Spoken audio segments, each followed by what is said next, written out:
Bites and डिलाईट्समध्ये म्हणजेच प्रज्ञाज किचनमध्ये तुम्हा सर्वांचं खूप खूप मनापासून स्वागत.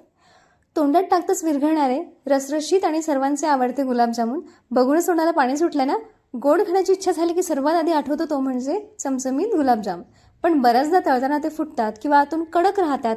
आज आपण अशा काही सोप्या ट्रिक्स पाहणार आहोत ज्याने तुमचे गुलाबजामुन अगदी मऊ आणि रसरशीत होतील. सर्वात आधी एका प्लेटमध्ये गुलाबजामुन मिक्स काढून घ्या. इथे मी गिट्स कंपनीचं गुलाबजामुन पॅकेट वापरलेलं आहे. तेच मी नेहमी यूज करते कारण तेच मला बेस्ट वाटते.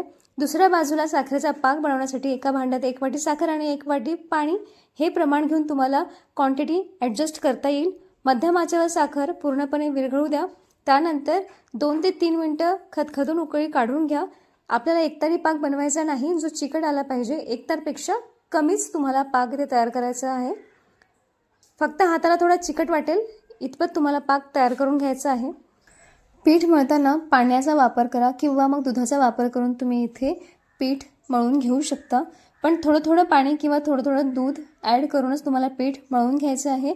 जास्त कडकही नको आणि मध्यम स्वरूपाचं पीठ तुम्हाला इथे मळून घ्यायचं, जेणेकरून आपण गोळे बनवताना त्यावर क्रॅक्स पडता कामा नये. या स्वरूपाचं पीठ तुम्हाला इथे मळून घ्यायचं आहे.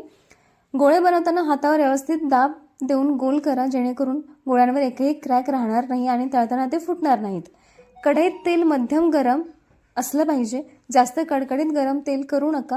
गुलाबजामुन तळताना तेलात टाकल्यावर लगेच चमचाने हलवू नका. ते हलके होऊन आपोआपच तेलावर येतात.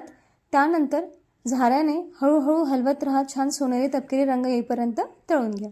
तळून घेतलेले सर्व गुलाबजामुन एका भांड्यात काढून घ्या आणि साखरेचा पाक कोमट असतानाच त्या पाकामध्ये तुम्ही गुलाबजामुन टाकू शकता. तसं तर गुलाबजामुन एका तासातच खाण्यासाठी तयार होतात, पण त्यात पाक अगदी आतमध्ये व्यवस्थित भरला जावा आणि ते मस्त रसरशीत व्हावेत असं वाटत असेल तर ते रात्रभर पाकातच राहू द्या. दुसऱ्या दिवशी मस्त मौसूद पाकाने गच्च भरलेले रसरशीत गुलाबजाम तयार आहेत. एका बाउलमध्ये काढून सर्व करा.